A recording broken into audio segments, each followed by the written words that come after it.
La Russie et l'Europe rassemblent leurs troupes à leurs frontières communes. La Biélorussie prépare une provocation militaire contre les pays européens membres de l'OTAN et la Pologne a officiellement fermé son espace aérien à la frontière avec la Biélorussie et l'Ukraine pour 3 mois.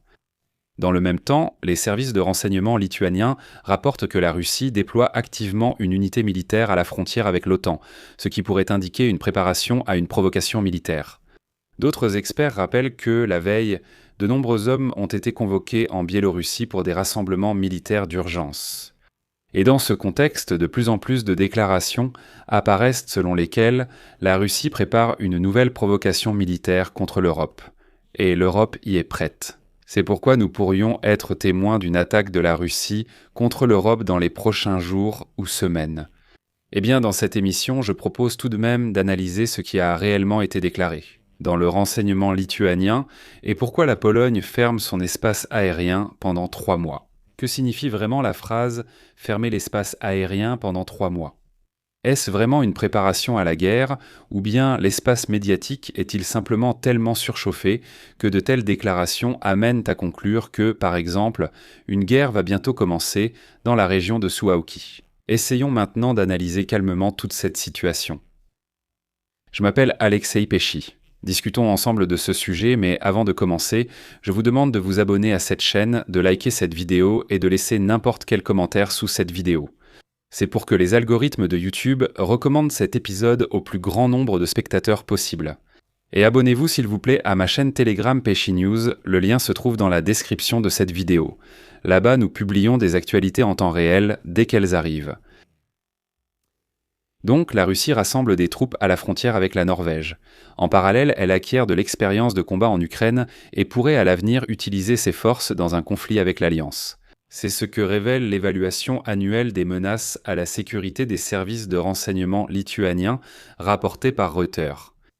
Dans le document des services de renseignement lituaniens, intitulé « Évaluation annuelle des menaces à la sécurité », il est noté que, sous certaines conditions, la Russie pourrait se préparer à un conflit militaire de grande envergure avec l'OTAN en environ 6 mois. En particulier, si les sanctions en vigueur sont levées, je vais maintenant citer.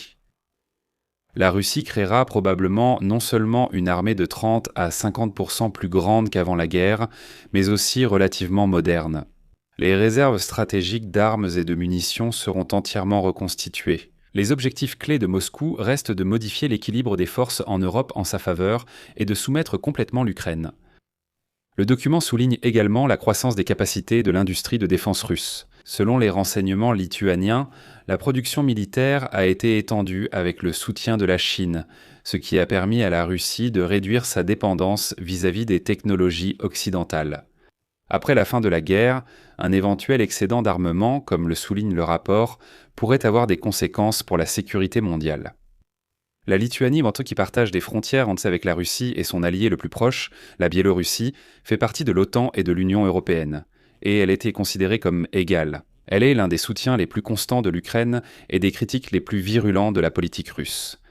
Le rapport des services de renseignement mentionne également les explosions de colis en 2024. Les responsables lituaniens ont alors attribué la responsabilité de ces incidents aux renseignements militaires russes, en précisant que cela aurait pu entraîner des pertes humaines. Eh bien, les Russes, sauvages, ont continué depuis lors leur provocation sur le territoire européen. En même temps, le document souligne que une série d'incidents impliquant des dommages aux gazoducs, aux câbles et aux lignes de télécommunications en mer Baltique. Bien qu'elle ait été liée à des navires arrivant des ports russes, selon les services de renseignement, elle n'avait pas de caractère intentionnel. Cependant, le rapport ne précise pas sur quelles données cette conclusion se fonde. Parallèlement, nous apprenons que la veille, des convocations urgentes de réservistes ont été annoncées en Biélorussie, suggérant que depuis ce territoire, une provocation militaire pourrait être organisée depuis la Biélorussie. Et voilà que la Pologne annonce soudainement qu'à partir du 10 mars, elle impose des restrictions sur le trafic aérien dans les régions orientales du pays, à la frontière avec l'Ukraine et la Biélorussie. Eh bien, il s'agit de la fameuse zone du corridor de Suwałki, qui relie la région de Kaliningrad de la Fédération de Russie à la Biélorussie, et qu'on considère comme l'endroit le plus probable pour une attaque russe, car c'est le point le plus vulnérable. C'est dans la défense de l'OTAN et cela couperait les pays baltes du reste de l'Europe. Et il est rapporté que la zone d'interdiction imposée par la Pologne couvre l'espace aérien du niveau du sol jusqu'à une altitude d'environ 3 km. C'est très important. Cela signifie que les avions de ligne, qui volent à une altitude bien plus élevée, continueront leur vol sans changement. Cela ne les affecte absolument pas. Mais l'aviation légère et, ce qui est très important, les drones. Les pilotes sont soumis à une réglementation stricte. Pendant le régime nocturne, c'est-à-dire du coucher au lever du soleil, il y a une interdiction totale de vol. Seuls les aéronefs et certains vols spéciaux approuvés par les services spéciaux font exception. En régime diurne, c'est-à-dire du lever au coucher du soleil, les vols sont autorisés uniquement à condition de déposer un plan de vol, de disposer d'un transpondeur en état de marche et de maintenir une communication radio permanente avec les autorités de contrôle aérien. Au final, nous pouvons constater que l'interdiction s'applique à l'aviation légère et aux drones. Mais il n'y a pas de fermeture totale de l'espace aérien. Eh bien non. Ces informations affirmant que la Pologne a fermé son espace aérien 3 mois sont fausses. En fait, ils ont seulement interdit à l'aviation légère et aux drones de voler dans cette zone. Ce qui est tout à fait évident compte tenu des voisins qu'ils ont à proximité. Mais ce qui est encore plus important, je regarderai quand même attentivement ce fameux rapport des services de renseignement lituaniens auquel fait référence l'agence Reuters et qui a provoqué tout ce retentissement autour de cette nouvelle. La déclaration selon laquelle les Russes rassemblent déjà des troupes à la frontière de l'OTAN est un peu déformée et sortie de son contexte. La citation de Reuters est la suivante. La Russie élargit ses unités militaires à la frontière avec l'OTAN en les envoyant acquérir de l'expérience de combat en Ukraine pour ensuite les utiliser comme un centre dans un éventuel conflit avec l'OTAN après la guerre.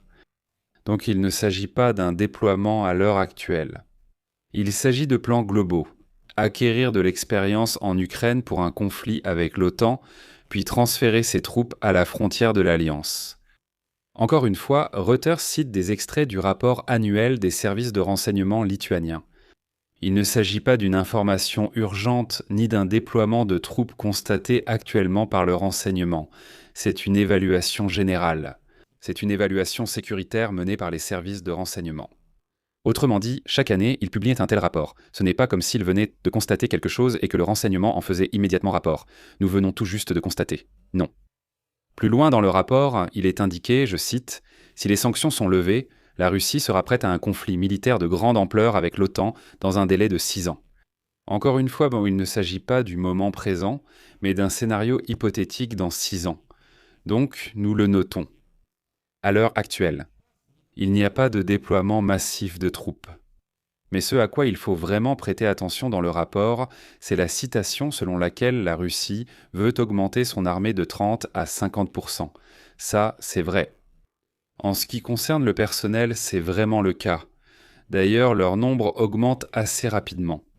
Ces sauvages de Russes, ces Ivan, ils sont vraiment prêts à partir et à mourir. Avant la guerre, l'effectif total des militaires en service actif dans les forces armées de la Fédération de Russie était de 900 000 personnes. En 2025, ils étaient déjà 1 134 000. Autrement dit, en 4 ans, le nombre de soldats russes a augmenté de 26%, et cela en tenant compte des pertes vraiment colossales en Ukraine. La veille, Poutine a aussi signé un décret fixant l'effectif des forces armées à 1,5 million de personnes. Il faut vraiment prendre en compte que Poutine s'est fixé pour objectif d'augmenter l'armée des 2/3 par rapport à son effectif d'avant-guerre. Sur l'équipement militaire, la Russie a vraiment des problèmes, même si les services de renseignement lituaniens exagèrent peut-être. En général, pour l'instant, il n'y a pas de déploiement de troupes russes aux frontières de l'OTAN. Tous les efforts de la Russie sont actuellement concentrés en Ukraine. Mais il faut aussi reconnaître que l'Europe se prépare tout de même à une guerre contre les Russes sauvages. Par exemple, la Finlande a l'intention d'annuler l'interdiction en vigueur depuis les années 80 sur l'importation et le transit d'armes nucléaires, ainsi que sur leur stockage sur le territoire finlandais. C'est ce qu'a déclaré le ministre de la Défense du pays, Antti Oksanen. Selon le chef du département, les normes actuelles ont perdu leur pertinence dans les conditions actuelles, et elles ne correspondent pas au statut de la Finlande en tant que membre de l'OTAN. Le ministre a souligné que le transport des munitions nucléaires ne sera autorisé qu'à des fins de défense du pays. C'est drôle, le Kremlin a déjà réagi au projet de la Finlande. Par exemple, le porte-parole du président de la Fédération de Russie, Dmitri Peskov, a déclaré « Le déploiement d'armes nucléaires sur le territoire finlandais sera considéré comme une menace directe, face à laquelle Moscou prendra des mesures de rétorsion. » Mais vous savez, à Peskov et aux autres Russes sauvages et malpropres, je voudrais rappeler, c'est vous qui avez commencé ce jeu en premier, quand vous avez transféré des armes nucléaires en Biélorussie. Alors maintenant, habituez-vous à ce que chaque missile en Europe, y compris les missiles nucléaires, soit pointé sur vos têtes stupides.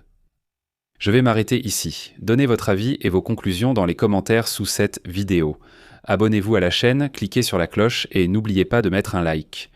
Si cet épisode vous a paru intéressant et utile, vous pouvez soutenir financièrement le travail de cette chaîne YouTube grâce à votre don ou à un abonnement payant en tant que sponsor. En passant par les liens, les coordonnées en description ou le code QR à l'écran, tout soutien de votre part sera apprécié. C'est tout pour aujourd'hui. Prenez soin de vous. Au revoir à tous.